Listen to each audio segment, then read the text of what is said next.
Good morning. Welcome to SharkCast Pod. Catching up with Kieran over coffee about Cronulla. What a glorious morning it is to do it.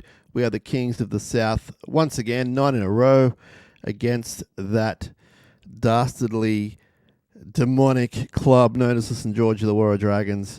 And what a great day for the Sharks yesterday. 2 grades, just dominating NRL, winning 38 points to 10. And, of course, NRLW winning 28 points to 4. This show is brought to you by Dyson Logistics, the Royal Motor Yacht Club in Port Hacking, and Jason Hawes at Cripps and Cripps Real Estate. We're on all the socials. You can watch this on the YouTube. You can listen on your favourite podcast, subscribe, like, etc. Now, before I introduce our guy, who it's his show, basically, I'm going to say to him, no AEW spoilers, aside from the fact that we know they're coming to Australia, mate, next year. But Kieran, welcome to the show, and no spoilers. Now, I hear you had a pretty hectic morning.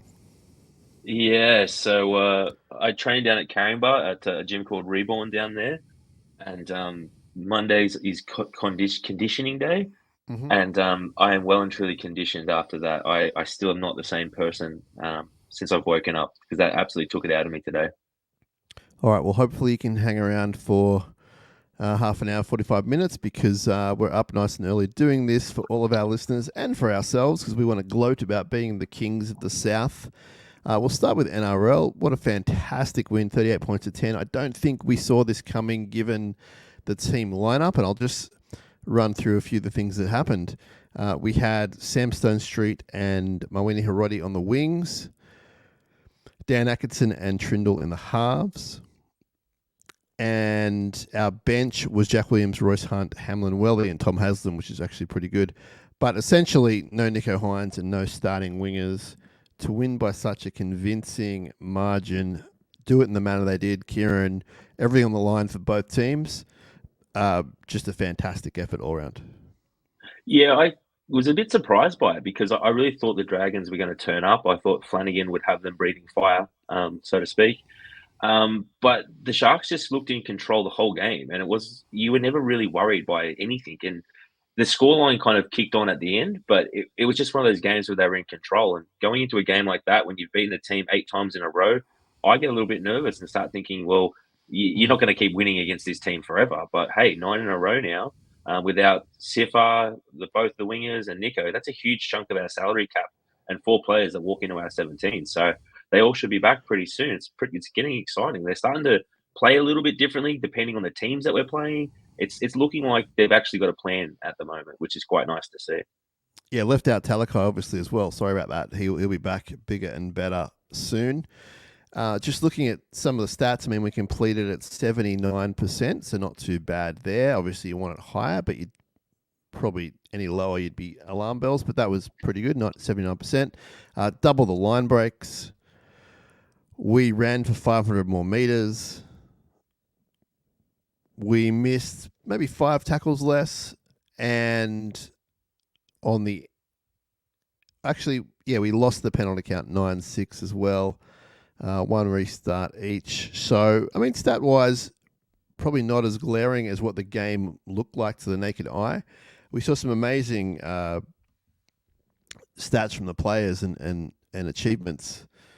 The back 5 won't surprise you, all ran for over 100 metres, and I think given that's Hiroti and Stonestreet, I think that's pretty good. Like, I wasn't expecting them to sort of be up in that caliber and same style that the guys that they were replacing. I thought they'd bring other attributes, but they did really well with the run meters. Toby Rudolph, Oregon Kafusi, Britton Nickera, and Teague Wilton all ran for over 100 meters, which is awesome. Clear men of the match were Brayley and Nickera splitting the headline bill. Absolutely fantastic. We'll get into all that. But I could tell from the first set, I'm sure everyone watching could as well, that the Sharks had turned up, and you saw the way they were running, nice and hard. Britton Nickera with some brilliant early runs, just out on the edge a little bit, and the Dragons couldn't really compete. I mean, there was a section where I thought they were getting back into it in the second half, but Will Kennedy's brilliant try kind of put the kibosh on that. But overall, I'm super happy with that performance. Yeah, and I think the style of play that they did was a little bit different too, with the forwards and the short passes, and it seemed like they had a real plan. And they went to that game and they sort of said, "All right, we've got both halves back now. We still don't have Nico, but we've at least got two players in the halves that are genuine options there." And they played accordingly. The attack looked much better having Trindle back in the team. It looked controlled. It didn't look as frantic. It looked like they actually had a game plan, and some of the plays that they were able to pull off with like Iro's try where he ran that line, it that's the kind of stuff that we have been missing a little bit of the last few weeks. I think whilst they've been winning, they haven't really looked comfortable. And so having both the halves out there, I think made a big difference. But I probably would have liked to have seen Ako do the goal kicking because I feel like he's a really good goal kicker. He is. Trindle came good, nailed some from the sideline, so not overly concerned, but he did miss a few to begin with, which you do need to nail at finals time. So I'm sure they'll be working on that. Nico will be back hopefully, and I am imagining he'll take the shots. We'll see what happens there on the injury and that kind of thing. But I thought both halves were great again. They both had assists and decent kicking games, to say the least. And I have been debating all night with people and all morning about what happens when Nico is back, which could be as soon as this week. We're not sure. Fitzy sort of said he's a chance. But, yeah, both halves were great. And Atkinson actually did more kicking yesterday, the majority of the kicking, just. He kicked for twice as many metres, although Trindle had the short ball happening. Steered us around well, but I think it comes back to the performance of Blake Brayley. The thing that sticks out to me is when he made that break from the turnover and he had that crisp pass to Stone Street, he was just really calm and measured. Like he could have got himself, he could have got tackled, he could have kicked. Most players get in the open and they kick. But he just had that crisp pass to the left. Stone Street, I think, gets tackled a little bit later. They go to the right, next tackle, Hiroti scores.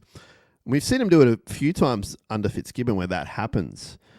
But just very calm and measured from Blake, running the ball, engaging the line. Probably career best game, if not equal career best. Yeah. So was he our player of the season last year? Yeah. Yeah. So I think his performances this year have been a lot better than last year. I remember he was getting spoke about in the mix for Origin probably about a year or so ago, and a lot of people didn't understand it and kind of were asking, well, why is he in the mix? And they didn't see him at that same level. And I forget who it was. I think it might have been Greg Alexander. He kind of broke down the importance of the pass from dummy half. And I know that sounds really simple and basic, but when he was talking about Blake Brayley, he was talking about the service and where your halves catch the ball. And he was talking about how Blake nails it like 9 times out of 10 and puts the ball in the right spots for the half. So I think now that he's mastered that part of his game, and the last few weeks he's had to kind of step up because there hasn't been a Nico or a Trindle out there. We're seeing a little bit more confident Blake, and I think if we're to do something, we need somebody in the spine to step up and go to a different level. We've seen what Nico can do when Nico's firing at the top of his game, but he needs help. And the way that Blake is playing, he's looking like the guy that's going to step up and do it. Wouldn't it be terrific, in all seriousness, if in the finals all 4 guys stood up in the spine? So Will played like he did yesterday, -1 hiccup. The halves do their thing, and then Blake's at that level. I mean, that's a pretty strong spine if they're all doing that at once. So hopefully they do that. I haven't mentioned this since last week. Other people have. The pass from Blake to Atkinson for the winning field goal, where he goes to the ball, he shifts his body to shape to the right, and then does the kind of 180 and shifts to the left with the pass being immaculate. If you haven't studied that, go back and watch that, everyone. I'm sure you have. If you haven't, that's a reminder of what this guy can do. I don't know. I think I was so happy we won and so giddy that we won. I forgot to really focus in on that. But Dan mentioned it last night, and I was like, oh, yeah. And I went back and watched it last night again. Absolutely great moment, and gave Atkinson just enough time to get the field goal away. And we saw just a more mature performance even again yesterday. Britton Nicker, unbelievable. We've seen him do it before. And I think maybe not career best game, but just a man of the match performance. And we need him to be doing that every week. And I think Teague Wilton kind of is under the radar yesterday because he was just as strong, probably not as flamboyant. But Wilton had a really good game, probably his best since he came back from injury and even around the time he got injured. Yeah, I think with the Wilton situation was he's kind of flown under the radar in that sense that everyone kind of looks at Nakora and Talakai and things like that. But when Wilton puts it together, he can look like a real player. Sometimes he can be a little bit quiet. But yesterday was not one of those games. Yesterday he looked angry, he looked fit, he looked firing. So it was really good to have him back out there. Yeah, they did look angry. They looked hungry for the win. And the centres in particular absolutely shone and absolutely schooled the less experienced Dragons three-quarters. We know Jesse Ramian was unwell for the last 24 hours before the game. He showed a lot of conviction to get out of bed and do what he did at that level. Cal Iro was outstanding. He scored a try. He ran for a whole bunch of meters. He busted 9 tackles, the most in the game. And I'm coming back to this point on most podcasts we do where every player is playing to their ability. And we talk about a guy like Hiroti stepping in, hasn't played for a year or two, and one blemish in defense, but again, just doing his job. And he wasn't trying to do too much, but he was heavily involved when he could be. And that's all we need him to do. It was like the whole Billy Burns thing. Just go do your job. You don't have to win the game. You don't have to save the game. Just do your job. And I think that's a really... I don't think Hiroti gets enough credit in the scheme of things because he's a guy that just signs 1 to 2 year contracts. It's not the most secure career, although, he's going year at a time, so he's secure in that year. But he's obviously doing enough, both as a player and a human, to keep coming back to the Sharks. They keep saying, yep, we'll sign you again. You're awesome. And he's probably, I guess, realistic in his own skin where he's like, well, I probably won't be a starter here, but I got a pretty good job. And I think it's, like, in all seriousness, I know we've sort of made a light of some of his past performances years gone by, but it's a real, like, attribute to him. Like, it's a real great characteristic of him to be able to do that year on year. Yeah, I mean, that's a tough job to sign up for, right? Because you know realistically Katoa and Ronaldo are the two wingers, and Stone Street is the guy that's in the wings, literally just to be that next guy that's going to be up because the club has plans for him in the future. So to sign on and to be the fourth string guy, that's a tough mental situation to put yourself in. And in New South Wales Cup, we play him in multiple positions. I think he's even played at 5'8" for us at times, right? So he's moved all around the spot. But again, he kind of embodies that professional mindset. And I have no idea what sort of money that we're paying him, but I'm assuming he's probably on like a minimum tier deal, right? Yeah. Or a bit above that. But he's racked up 20 games for us now. And having somebody who is in their mid-20s, who is now probably more understands their game. Maybe when he first came in the 2020 season and life was crazy, he was still trying to prove himself, and maybe he thought he was going to be that dominant player. But not everyone can be that. There are role players for a reason, and that's not a disrespectful statement to be a role player. Like those guys are helping you build out a roster and help you win games and win titles. So to be comfortable and happy in that, I'm actually quite interested to see where he ends up next because he'll be 26 next year. And I think probably now's the time for him to make that move, or he was going to be that career guy that's going to be that New South Wales Cup called on guy. So it'll be interesting to see where he ends up next year.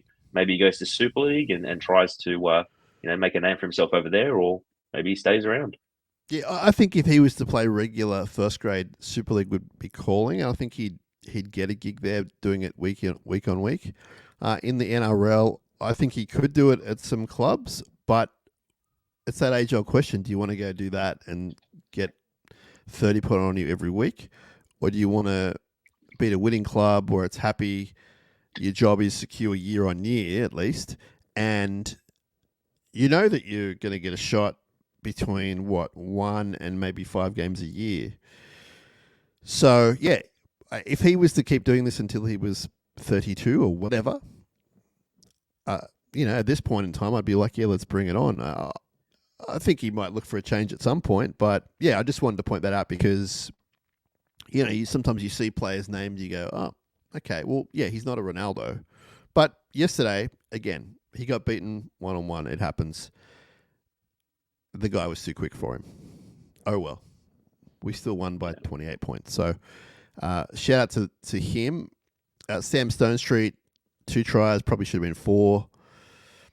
Continues to build his career, stake a claim for a first grade spot at some point in the future, depending on contracts and injuries, but certainly holding his own. I do want to see him get better with the kick returns and that kind of thing, but it's not a problem. It's just he's not at the same, I guess, strength as a Ronaldo, or definitely not as a Katoa. So it's a different story, but he's got positives that those guys don't have. He's good on the high ball, etc., etc. So he did really well. And yeah, the forwards need to keep doing what they're doing. I mean, Rudolph looked like he was on a mission again. Fantastic. The missed tackles are, I mean, they're pretty good for most of the players. And looking at the minutes played, Rudolph over half a game, Kafusi almost half a game, and he was outstanding again. McInnes, 60 minutes. Jack Williams, almost half a game. Royce Hunt only got 16 minutes. Not sure what's going on there. Do you know what happened there? What happened there? I put my money on him to score at any time, and I said I'm not going to do a crazy multi, and he got 16 minutes, so I'm to blame for that one. Probably didn't even go close. Had some good runs. Hamlin Welly, 22 minutes, 65 metres, 7 runs, 18 post contacts, 11 tackles, no misses. So he's sort of warming into it. The runs looked a little bit more physical. And Tall Tom played for half an hour and had a pretty honest stint as well. So we do have guys returning for the Warriors, Manly, and finals. It's going to be fascinating to see what happens there. Do you have any idea what's going to happen with the forward pack and the bench? So I originally have been saying that I want our 2 guys on our depth chart, which is Toby and Hamlin starting, but Kafusi has really impressed me the last couple of weeks. Again, he's playing super physical. He's super hard. On the ground, his wrestle is really good too. So I think you can kind of leave him as a starter, but then rotate Toby and Hamlin. I need to see those guys fit and firing for me to believe that we're going to do something in the finals, because I don't think you can start Tommy at this point or Royce in the finals. I think they're great players for us off the bench, but I think for what we need, when you come up against Penrith and things like that, you're going to need those guys that are experienced and hard. And I want those guys that can play big minutes out there for those positions. So my bench is probably Jack Williams, Hamlin, Siffer, and then that's that 4th spot where I would probably go with Hazelton over an Atkinson, assuming everyone's back and fit firing. But geez, that's a tough call to make at the moment. Yeah, it is, and the coach gets paid good money to do that. So we'll see where he goes with that. It's going to be fascinating for a bunch of positions, not just the halves. What was your biggest takeaway from the win yesterday? The way that they changed their game plan versus the opponent. And we've seen it a couple of times this year where they've actually nailed that. And you kind of get to a point where I still don't think I am a believer of we could win the comp this year. I still need to see more. But what I do now see is that they are building something and they're going in the right direction. And the way the finals are starting to take shape, there is a chance that Melbourne and Penrith will play each other round 1. And then the loser of that will go into an elimination game, which, I fully expect both those teams to go very far in the finals. But if we've got the Roosters in round 1 of the finals, we've got everybody fit, and we've got a team that is, playing smart football and thinking about their opponents and changing their style each week. We're not as predictable to play against. 2 years ago, we were running those slingshot plays, right? And Yeah. once we got to the finals, it didn't work because teams had a whole year to prepare for it. Now we're playing different styles when we played Melbourne. We played a different style yesterday when we played the Dragons. We played a different style when we played the Knights the week before, right? With a lot of offloads. So again, the short passing from the forwards, it just seems to me that we're working towards something. And flying under the radar, everybody's saying that the Sharks are going to go out straight sets in the finals and all that type of stuff. Like, I can feel a bit of like a swagger that is building there at the moment. And you can kind of even see it with like Iro pushing guys when they're on the ground and giving away penalties and things like that. But they're starting to get that little bit of, not arrogance, but they're starting to get that little bit of like, hey, F you guys, we're back and when we're building towards this, right?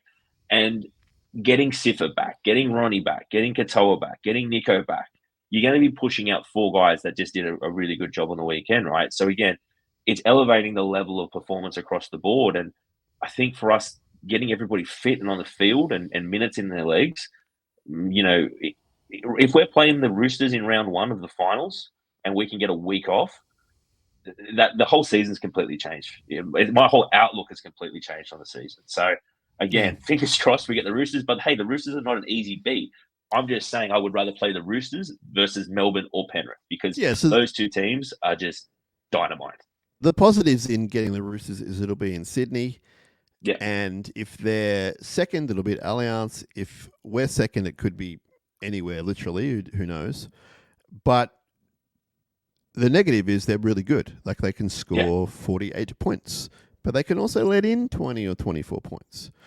And also against our defense, they may not get the 48. It might be a shootout. I don't know. It could be 19-18 like last year. But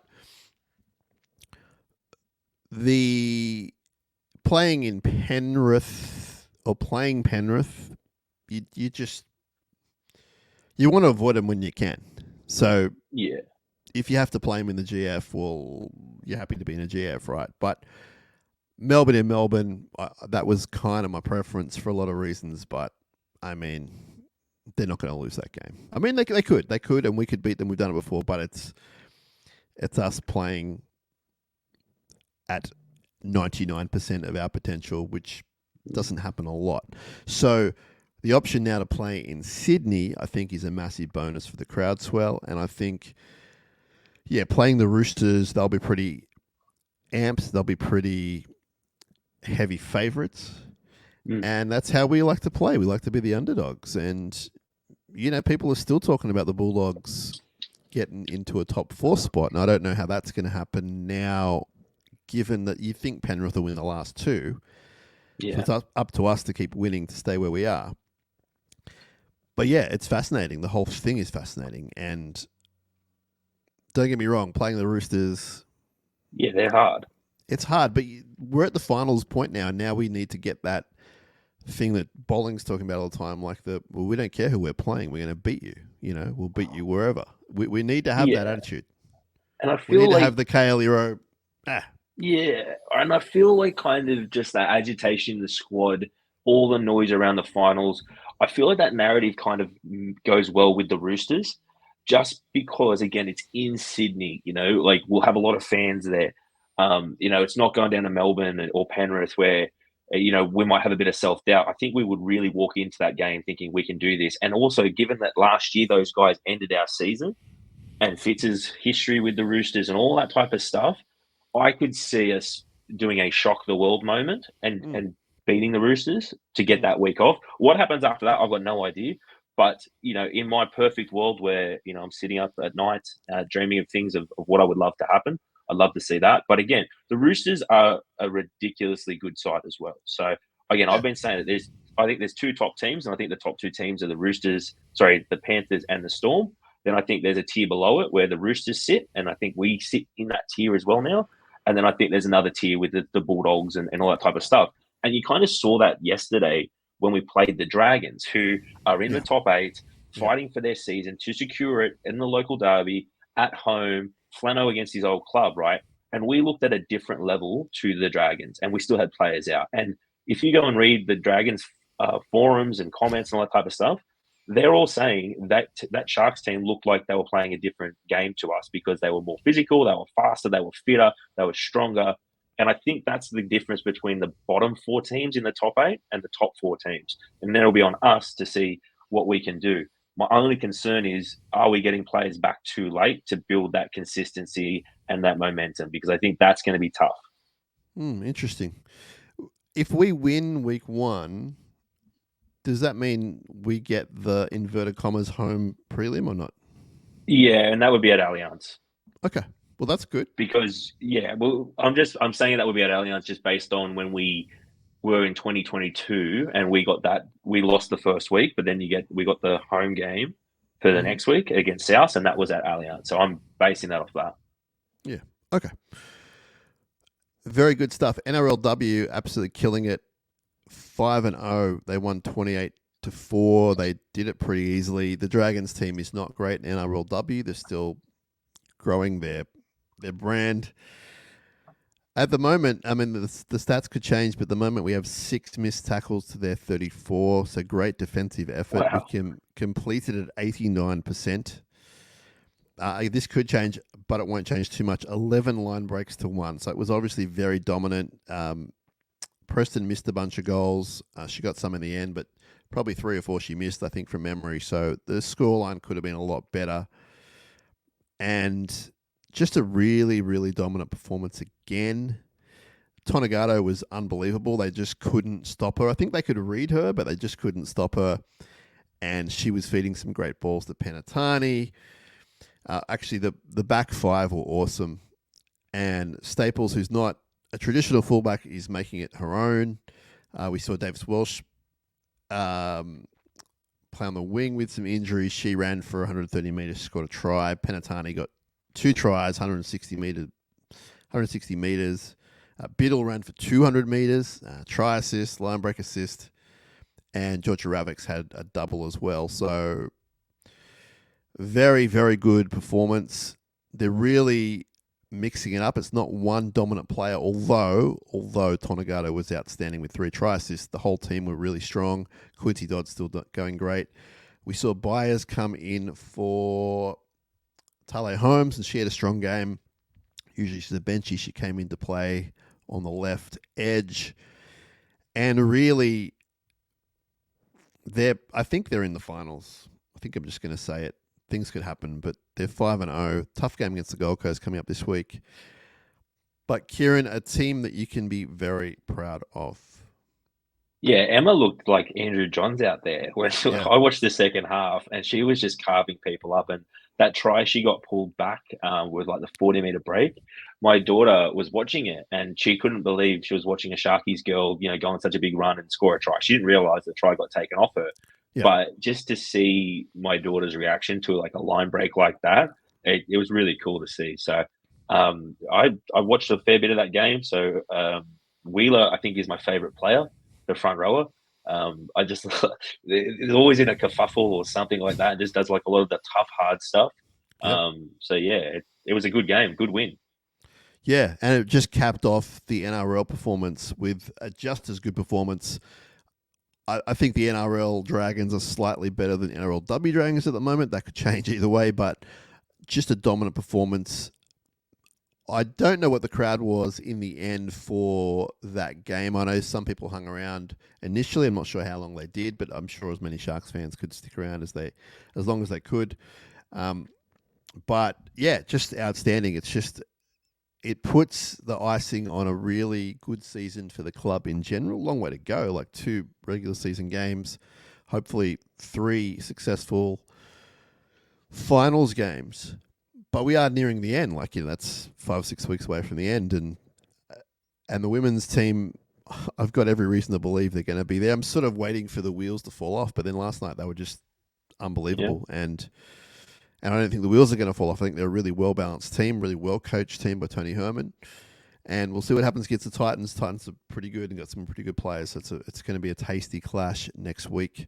But congratulations to all involved with the Sharks NRLW team. So far, so good. Warriors in the NRL this week, Kieran.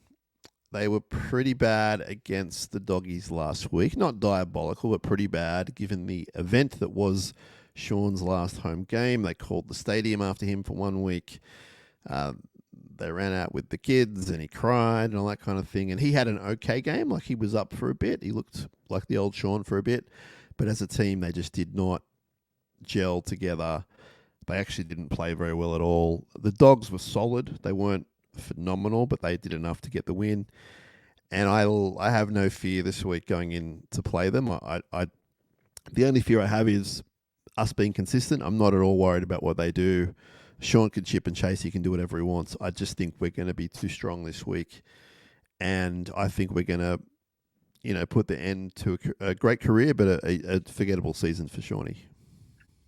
I would love nothing more than to pump them by like 70, 80 points and just watch Shaun Johnson walk off Shark Park in his final game in Australia. No, he's got another one after this one. But no, I think this is it. They got the bye the last week. Oh, do they? I think that's why they're saying it's his last game. Oh, well, there you go. So, yeah, look, nothing against Sean, but I think he's kind of like that poster boy for me for those really weird years there that we had. And like there would be COVID stuff and all that type of thing. So, and also too, he replaced my guy Val at the time, right? So, I know it wasn't a like swap, but that's kind of the guy that came in, and I tried to get behind it, and just didn't work, and it never really felt like he kind of fit in. I know that he loved the club and he wanted to stay, but it just didn't feel right. And having him at the Warriors feels like that's where he should be, right? Yeah, yeah. There's no ill will from, I would say, the majority of fans. Like, he's still quite likable, but I just think, it's time. B, it's been a hell of a career, and C, I think hopefully we're going to pump him. And I don't say that arrogantly. I just think the way we're trending and the way they're trending, I mean, they could go, look, one more game for Sean. Of course it's possible. Of course. And we've seen some tight ones down there. We've seen him win games for them. But he has personally killed us. He has. But he's pulled things out. He has. But I just don't think it'll be this week. I just think they've put the full stop on their season, and we'll see what happens. I could be horribly wrong. But I'm kind of happy that we're playing them this week. I think it's Old Boys Day. I need to confirm that, but I think it's Old Boys Day. It's going to be a full house, I would imagine. And there's no reason why we can't go on that. We'll see what happens with Nico. He may be playing. I think they might just chuck him in the squad for a bit of fun, and we'll see how far that takes it. But he's confident. He's telling everyone he's playing. Now, he doesn't make the decisions, but he's telling everyone he's playing, put it that way. So we'll see how far Nico's word goes, but it's going to be a great occasion and possibly the last game of the year. You don't know what's going to happen with the finals scenarios and the politics and should we or shouldn't we, and we'll probably won't get into that right now, but it could be the last game for the year. You'd think it is leaning that way, and I see us winning. Are you at all hesitant about this game? The only thing that makes me worried is that Shaun Johnson has pulled out a number of performances against us when the Warriors haven't been traveling quite well, or we've been in control for a whole game, and then next thing you know, Sean's pulled out one or two things, and it's like, what just happened here? How the hell are they winning now? And I go back to even last year when he played at Shark Park. He killed us. So that's the only thing that I'm worried about. But if I was to rank the Dragons, Warriors and Manly games, of which ones I was most nervous about, I think definitely the Dragons game I was very nervous about, just because, again, we've won 8 in a row, Flano, local derby, all that stuff.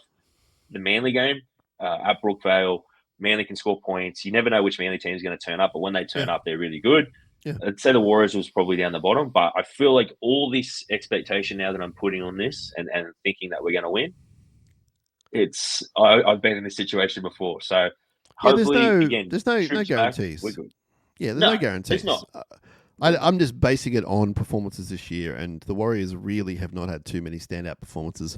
Sean hasn't had too many performances that have been fantastic, and as I said, if they all bond as a group, if our man Blake is playing, I don't know if he is for Noah Blake, but if he is, and he wants to do a number, well, you know what? Maybe he wants to say, hey, look who's coming next year. And maybe if he's playing, I think he's up for a judiciary kind of issue. But if he somehow makes the field, He might want to go, you know what?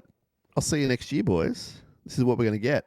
Or he might just take it easy on us. I'm not really sure, but it's going to be fun. It's going to be fun. We've got a fun month ahead of us, Kieran. I hope you got your seatbelt on because there's going to be some ups and downs. I'm hoping more ups, but just emotionally, it's going to be a bit of a ride.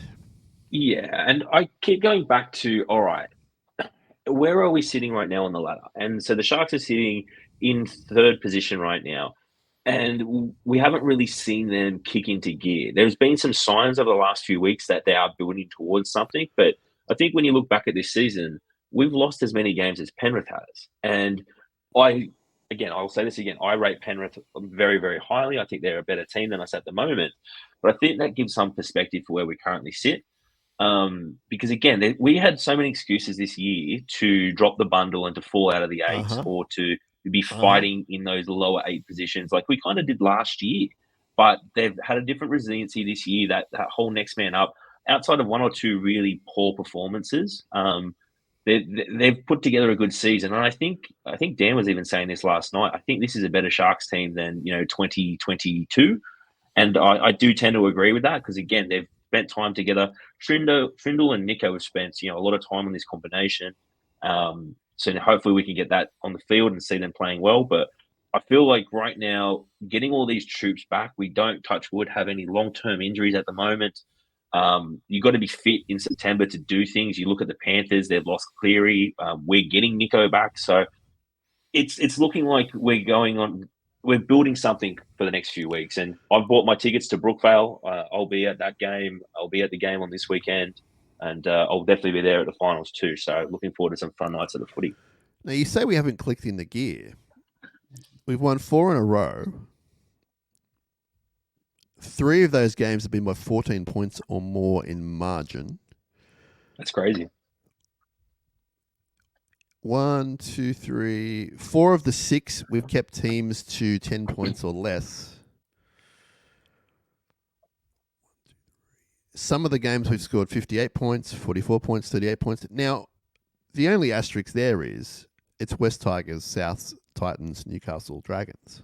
Yeah. So that's the only point where you might go, well, kicked in the gear, but if I look at the season as a whole, we've lost to West Tigers at Leichhardt, lost to Penrith at home, lost to Para away, lost to the Dolphins at home, lost to the Titans in Coffs Harbour, lost to the Cowboys away. I mean, some of those are really winnable games, and they hopefully learnt their lessons. I don't think we're not deserving to be where we are in third, and I think that if people want to write us off because of finals history or whatever, it's like, well, that was in the past. This is a new year. Are you telling me teams don't grow, players don't grow, they don't learn, coaches don't learn? I think Fitzgibbon is, and I say this as an unabashed fan, he's coaching his butt off, man. Like, I'm so impressed with the changes he's making, the changes to his style. Even some of the bench stuff he's doing is a little bit better. I think there's just so much improvement this year. And as you say, we had every right to sort of give it all up. Nico Hines gone for a whole bunch of games. The halves never really getting much time together. We've seen outside backs be out for numerous weeks at different times. Forward pack being a little bit injured time to time. Like, there's been reasons to give it up, but we're sitting in third ahead of Penrith. Yeah. I mean, that's pretty good. Well, and I think the big thing is when you look at this team now compared to, I'm just pulled up the team that played in the finals versus the Roosters last year. Okay, so if you remember that, we had a lot of injuries. So Will Kennedy was out. Will Kennedy wasn't playing. There was talk, do we rush him back? Blah blah blah. In the end, we had to pull the trigger and we said no. So we had Connor Tracy at fullback. We were still working out what we did with Sifa in the centres. So Iro wasn't there. We didn't have Teague Wilton at the time. So Teague was injured. He was out. We had Wade Graham playing on the edge. Mm-hmm. Our front row was Royce Hunt and Toby Rudolph. So again, we didn't have Hamlin Ueli. So these guys now getting fit. If you look at our bench as well, we had Williams, Hazleton, Kafusi, and Colquhoun. Now, that's not a bad bench, but I would argue the form of those players, outside of Colquhoun, who's currently injured, they're all playing better football right now than they were this time last year. So yeah, I can see the fact that we are building something and we're going in the right direction. I just think I would love to see us get those 4 guys that were out yesterday back this week, so we can have 2 weeks to prepare for the finals. Because I think Fitz touched on it in a press conference yesterday. It's nice to know that we're there now and that we're locked in and all that type of stuff. And the way that the draw is sort of shaking out, we can start to sort of see where we're going to land. But I think the difference between the finals history in the past, you go back to 2022, that game against the Cowboys took everything out of the club, and then they were busted when they went and played South, and South absolutely pumped the Sharks. But that team was never going to do anything after that Cowboys loss because of the injuries and that whole drain that we went through, right? So it's a different mood, which is why I can kind of see the ambush happening in that first finals game. But look, I'm a desperate, I want to believe. I am a keep it realist, but I do want to believe. And I think everyone's firing, everyone's fit. Our bench is looking good at the moment. Let's get the guys back this week and see what we can do. So the only scary thing there is it's still 2 games away from the ambush. And we need to make sure it all goes well as far as you need to win them both. You need to win them both. You need to win both those games. You need to win them both, but you also need to stay injury-free. Yes, absolutely. And you need to work out what you're going to do with Dan Atkinson, because right now his form is very good, and it's going to be very, very difficult to work out what we do with that bench and where we play Acco. But again, to Fitz's point, is I'll worry about that an hour before kickoff, because even look at the Nico situation. Nico was going to be named on that Tuesday. He's our leader. Everything was going great, and then he goes down training. So you just never know what's around the corner. So fingers crossed everybody can stay fit. But I guess my point is, this is the first time where we're going into September with everybody on deck. So I'm excited about that. All right. We are out of time, Kieran, so we're not going to play any fun and games on this episode, but you'll be back for another episode soon, and we can have as much fun and games as you want. Super appreciate you jumping on at this early stage of our Monday morning. Thanks to everyone for listening to all the episodes this week. We did a whole bunch, which was fun. Derby week, we try and amp it up, and we got to do that, which was great. And appreciate all your feedback and listenership on the shows, viewership on some of the YouTube, and we'll just keep them coming when we can. So stay tuned to SharkCast Pod. We are going to amp it up as much as we can running into the finals because we're pretty excited. Kieran, it was great of the Sharks to send us these matching jackets. We appreciate their support. Thanks to Barnsey and Ash at the Shark Shop. Great place if you want to go check it out. And we're going to get out of here, Kieran. We'll play the song on the podcast, so that'll be fun. If you're listening on the podcast, here comes the song. Sing along. And we will talk to you soon. Kieran, have a great week, buddy. And remember, wrestling is real. People are fake. Up, up.